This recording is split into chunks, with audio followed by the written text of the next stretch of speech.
Hello, or as they say here in Warsaw, Poland, Dzień dobry, good day.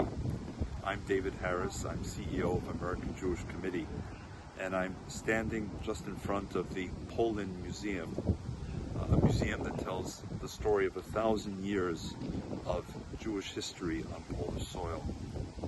It's an amazing museum, well worth visiting, and it tells a very complicated story with high points and low points, with success and with tragedy. The bottom line is this interaction is multi-tiered, multi-layered, but ultimately umbilically linked. Bottom line, there is no Polish history without Jewish history, and yes, there is no Jewish history without Poland and Polish history. And just opposite the museum, on the other side of the plaza, is a memorial to the Warsaw Ghetto Uprising of 1943. That extraordinary effort on the part of beleaguered Jews, poorly armed, half-starved, knowing that they were on a suicidal mission against the occupying German forces, but nonetheless determined to affirm Jewish dignity and valor and courage, and they sure did, and we remember them to this day.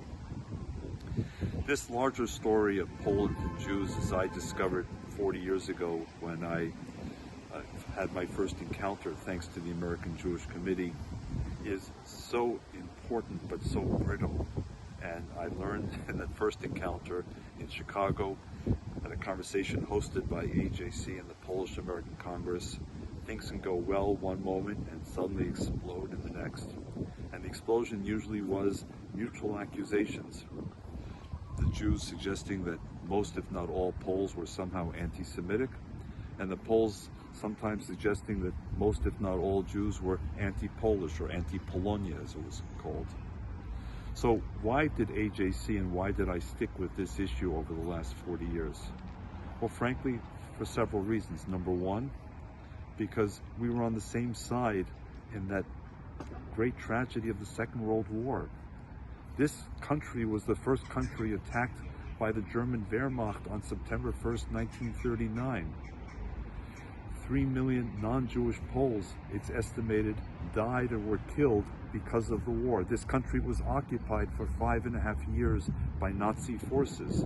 And of course, 90% of Polish Jewry was exterminated by Nazi Germany in the death camps: Auschwitz, Birkenau, Belzec, Treblinka, Majdanek, Sobibor, Chełmno, and the others.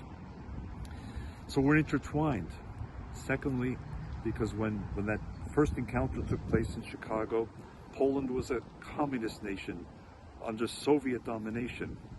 And the targets of the communist powers were the freedom of the Polish people, and yes, the remaining Jews, who were the target of Polish governments that wanted to erase any last vestige of Jewish life here. So we were on the same side. And third, there was a Polish Pope, John Paul II, who went to extraordinary lengths as Pope to reach out to the Jewish people, to make sort of historical revolution in the relationship between the Catholic Church and the Jewish people on the heels of John the 23rd.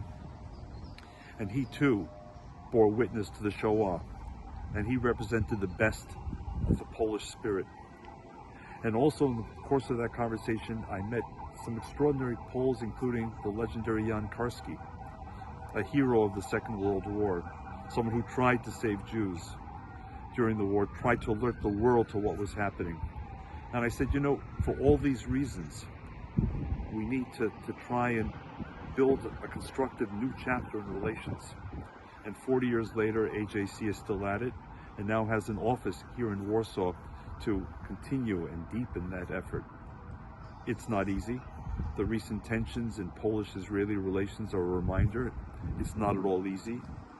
This train can still be derailed, but we're determined to keep building, to try and put the train back on the tracks, to try and write a bright new chapter, knowing that we may not always agree on every issue at every moment, but understanding that it is so important that we continue the conversation, because again, there is no Jewish history without Poland and Polish history, and there is no Polish history without the Jews and Jewish history.